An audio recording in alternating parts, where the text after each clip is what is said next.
Gateway of the Mind is a well-known creepypasta. A bunch of mad scientists attempting some unbelievably literal interpretation of a figure of speech.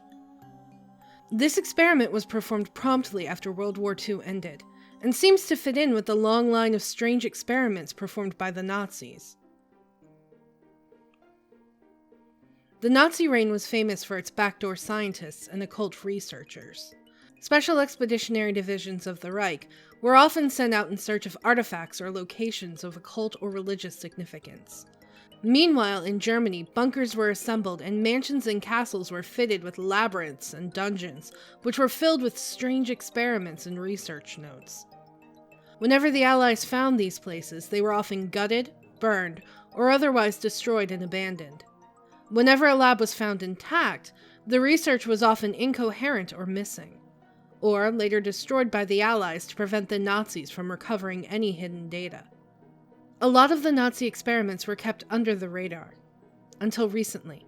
Veterans who served as guards to the labs and ritual zones have explained what they have seen, or folders and books have been uncovered in boxes and crates belonging to the scientists.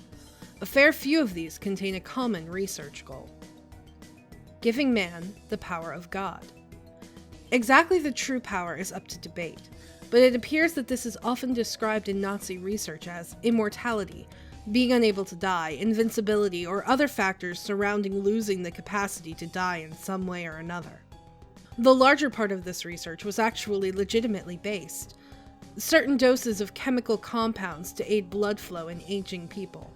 First concepts that are now used in today's transplant surgery, grafting, ointments that renewed skin, antibodies to various diseases, and fitness dieting research. However, one set of crates discovered in Hamburg in 1999 went way off of this research style. This stuff crossbred the occult experiments and immortality research. The introductory folders and proofs of concept of the research begin with the principle that the brain controls the body completely and wholly, and as the body slowly degrades around it, it continues to function. Further statements say that the reason the body is left to degrade is because the human brain is set on a biological timer, such as why butterflies can only live a day, yet other insects can often last longer. The brain tells us to die. It is proposed that, as the brain grows, it begins to make connections, resulting in the human becoming more mature and having an advancing brain. At the age of 35 to 50, however, these connections slowly break down, resulting in forgetfulness, dementia, and other mental diseases reserved for the elderly. At the age of 35 to 50, however, these connections slowly break down, resulting in forgetfulness, dementia, and other mental diseases reserved for the elderly. The Nazi scientists proposed that the brain has a universal kill switch that activates as soon as the brain has fully developed. In all normal humans, this kill switch will initiate a shutdown sequence in bodily functions, which occurs over several decades. As soon as the body is fully shut down, the brain will be forced to die through lack of oxygenated blood.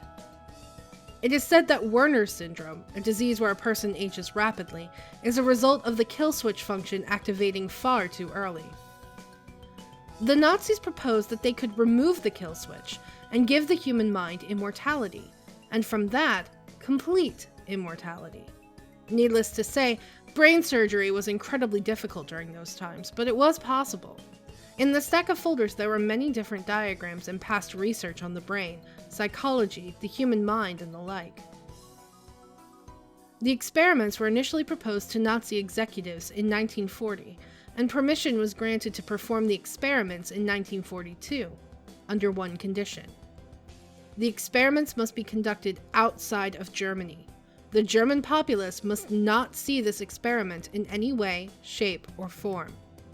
It was no surprise to the scientists that the executives were paranoid about public relations, but the idea of performing the research outside of the fatherland was foreign in itself.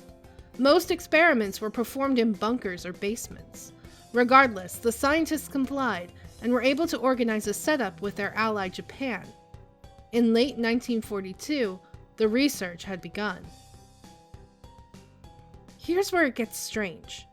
The research team had taken over a Japanese orphanage. The orphanage was in the hills, supposedly somewhere in Shimane, an area nearby Hiroshima. The scientists deduced that if they tried to take the usual test subjects, old or diseased people with nothing left to live for, similar in a fashion to Gateway of the Mind, they would be playing with the variable of disease, or, more importantly, they would be experimenting on a brain that has already had an activated kill switch, rendering it useless in the context of finding the solution. As a result, the Nazi scientists demanded that children, namely the orphans in the orphanage, which they deemed to, again, have nothing else to live for, would become test subjects.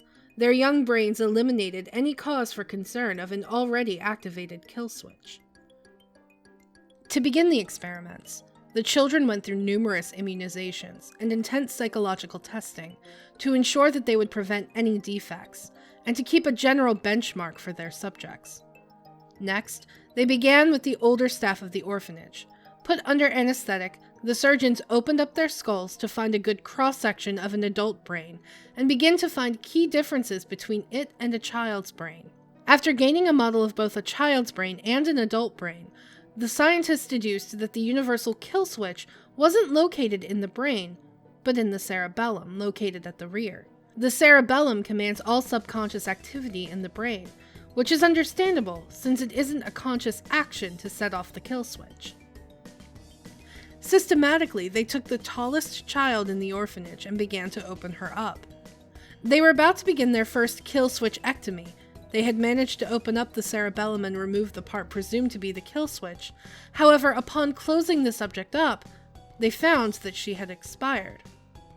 They assumed that the incisions on the brain had been too rash and required far more precision. The body was dumped in the forest behind the orphanage. After imports of different tools and different techniques developed, the scientists were finally able to remove the kill switch and successfully revive the patients. In May 1943, they had taken one of the youngest girls in the orphanage and removed the kill switch. The only function she lost was the ability to sweat. After their assumed success, the scientists had celebrated, after which everyone went to sleep. The next morning, the girl did not wake up and was revealed to be comatose. After a while, she was revived successfully, and the kill switch ectomies continued. The initial success gave the doctors a new state of mind, one of refreshment. They were able to continue their experiments with the ease of mind that the theory was proven well, so they assumed. Before the doctors continued their removal research, they commissioned several doctors in from Moscow who were trained in the practice of bodily revival, technically zombification. However, it relies on the principles of using electric shocks and artificial hearts to power the body back up. They stated the reason for this was that the original subject always became comatose or clinically dead whenever she went to sleep, and then revived herself in the morning. She had no signs of this behavior before the experiment, and despite the fact that she revived, the doctors did not want to risk a success turning into a failure. The Russian scientists were put to the task of bringing her back to life whenever she expired. After several days of this, the Nazis concluded that it was safe to continue. Project Venom was a Russian experiment to create super soldiers from the theory of Dr. Frankenstein. It may also form a basis for the Marvel superhero as well. As a repayment for the use of the Russian scientists, Russia had asked that they combine the research of Project Venom with the Nazis' ongoing experiments. Naturally, the Nazis agreed. However, the limited number of orphans was debilitating, as the Nazis required so many of them and could only offer a single girl. The Russians were content and began their proof of concept. They had already created an arm over in Moscow, which was on its way to the orphanage to be grafted on, to prove that amputation and replacement could work. In the meantime, the Russians had to prepare for this. The girl's right arm was amputated. Mysteriously, shortly after, the Russian scientists packed up their equipment and left. The replacement arm never came, and the girl was left with a bandage strapped over her kimono perpetually. The Russians were said to have left with a fearful haste, as if suddenly the air had turned too cold for their tastes. One child out of the whole orphanage did not approve of the scientists' presence. In her acts of rebellion, she stole paperwork and ripped it to shreds, broke glassware, and wrecked surgery theaters. Despite her young age, 8 years old, and size, she had a surprising capacity for destruction. It was noted in a journal that she was heterochromic as well, brown and blue eyes from left to right. The senior scientists despised her, but could not restrain her without arousing suspicion. Instead, they ordered the Nazi soldiers to take care of her. She was brutally beheaded with a blunt bayonet. She was not buried, just left in the woods behind the orphanage. The soldiers told the caretakers that she had found a new family. The Nazi scientists attempted to play around with their successful experiment by trying different aspects to it. Sadly, none of them worked. Here is a list of them. Entry through the forehead, performed on a 10-year-old boy. Skull was deformed and the boy had been virtually lobotomized by the end of it. However, he wasn't vegetative as a result, although he was mentally retarded due to the experiment. Entry through the lower jaw, performed on a 6-year-old girl. The tongue and most of the flesh on the lower jaw was removed and could not be replaced. The subject's sinuses were also scrambled. Entry through the side of the head. Subject was reluctantly half deaf. It should also be noted that there was no anesthetic during the surgery, and the screams were truly mortifying as most journals read. Despite the failure of these, the kill switches were still removed, and the subjects acted in much the same way as the first girl, expiring upon sleep. However, they were reduced to a mere 10 people, due to all of the previous failures. This is including the caretakers, and they had performed surgery on all of the children. The doctors began to formulate ideas that in a child, a kill switch isn't already activated, but in an adult, a kill switch could be reversed using a chemical compound to eliminate the hormone produced and the kill switch then removed. This was performed on all the caretakers and was, surprisingly, successful as they all survived. During the experiments, scientists were told to watch over the successful children and monitor their behavior. This part gets freaky. They appear normal at first, just like any of the other children, playing, cheering, learning normally, but when separated from the others, they seem off. They stroll carelessly around with a blank smile on their face, their eyes looking straight at you. If approached from behind, their heads snap around with ungodly speed, and for a moment, you can almost see an expression so vile on their face that it makes you want to cower. But then you realize they are just forming their dreamy smile again. Another thing is that they follow us, but only when we are on our own. After finishing on my typewriter and heading to my room, I am often given a fright by one of the children standing several meters down the dark hallway staring at me. When I go off to my room, she follows me, and I shut my door, jam a chair behind it, and then I sleep safely. It feels like they're ghosts at nighttime. And the funny thing is, I keep seeing one child with reddish hair. I keep asking who the child is the next morning, but the caretakers say they haven't had a child with reddish hair for a while. They also seem to be playing a game a lot more than when we started. I haven't got much knowledge of Japanese, but it seems the game is called Circle U, as described by one of the translators.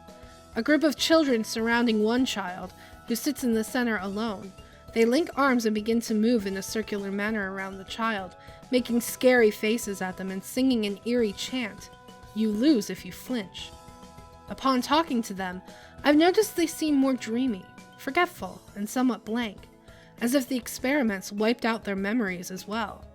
But it's not an innocent type of dreamy, rather something more sinister. They stare at you with wide eyes and ask you questions you never thought they would know. One asked, when your grandmother died, did she really leave you a gold-plated watch? It may seem crazy, but my honest answer was, yes. In early 1945, Hiroshima was bombed. Germany forfeits, and the experiments are ground to a halt. The Germans begin packing up their experiment. Most of them have already returned home due to their mental welfare, stating that they showed signs of insanity. Only 4 scientists remained. After sending the last set of equipment off, the scientists deemed it only justified that they inform the caretakers that they were leaving, and they did so. And to the horror of one of the scientists, and the surprise of the rest, the caretaker said in fluent German, "Will you play one last game with us?" The 3 scientists agreed, and a circle of children and caretakers formed around them. Now if you flinch, you lose. The one horrified scientist ran to the last truck and jumped on it without looking back. If you go to Hiroshima, go around the woods and you may find some dirt trails there. If you travel down them, you will see beautiful forests. But if you travel down one that has had signs of trucks going through, you will feel cold. You will see that a lot of trees are cut down. But don't wander from the path, or you'll likely get lost in those vast woods. If you pay attention, you will notice that the tree stumps look like kneeling people missing heads. If you continue, the air will get cold, naturally because you're climbing uphill, right?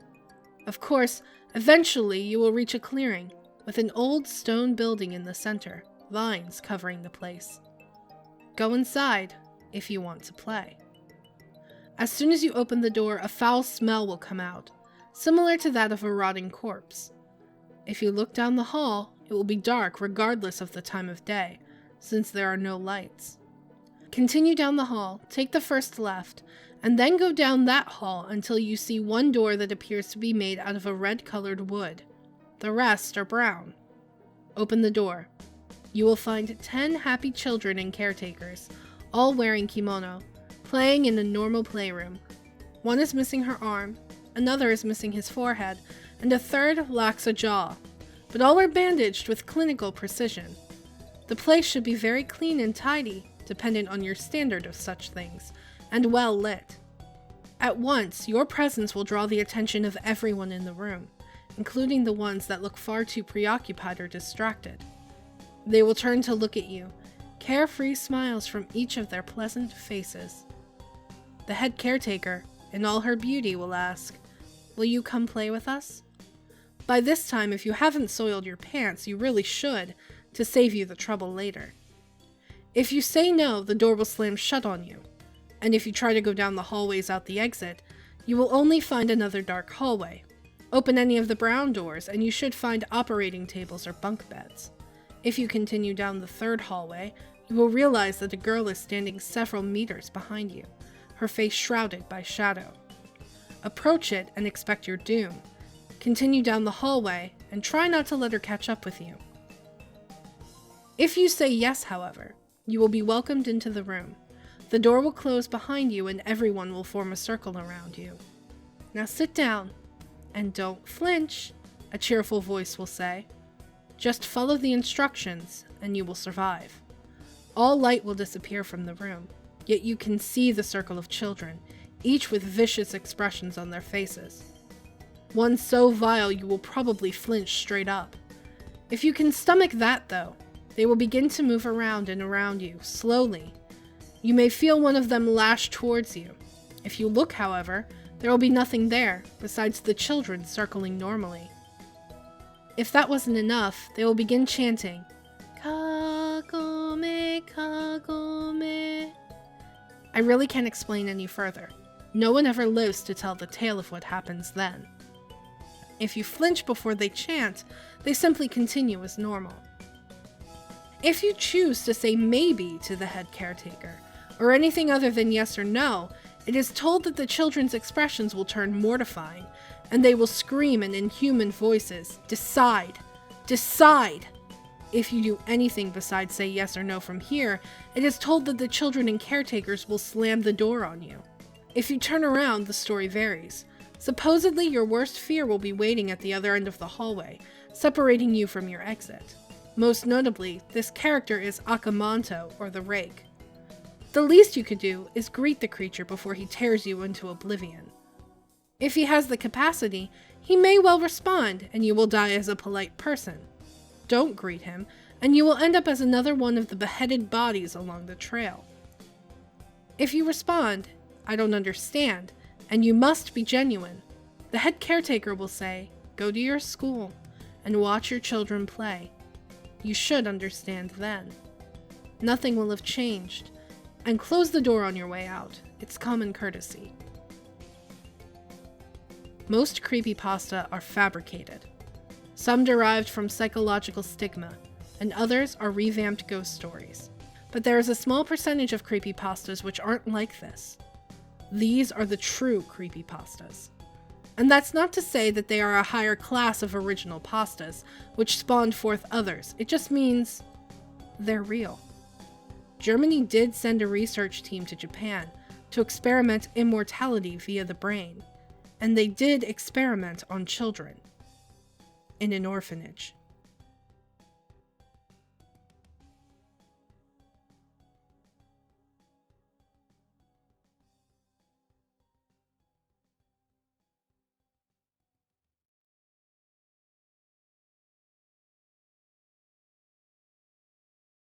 Special expeditionaries, but it appears that this is often described in Nazi research as immortality, being unable to die, invincibility, or other factors surrounding losing the capacity. The experiments were initially proposed to Nazi. The scientists deduced that if they tried to take the usual test subjects, older diseased people with nothing left to live for, similar in fashion to Gateway of the Mind, they would be playing with the variable.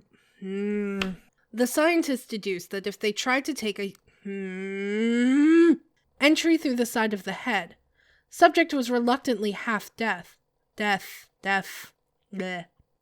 I really can't explain any further. No one ever lives to tell the tale. No one ever lives to tell the tale. I really just said that. Hey guys, do you like our content? Do you want to support the show? Click the link in the description below to visit our donation page. All proceeds go towards new and better equipment and games you want to see us play. Everyone who donates will get a special shout out at the end of future videos, and we're currently working on setting up some special perks for you. If you don't want to donate, that's okay too. You can support us by subscribing and clicking that bell icon so you get notified whenever we put out a new video. A huge thank you to Kyle Sheridan for donating and helping to keep our show going. Thank you so much for checking out today's story. If you'd like to see yesterday's story, click that box on the left. Or if you'd like to see something a little different, click that box on the right to check out our latest Let's Voice Act series. Thanks for watching. Stay creepy, everybody.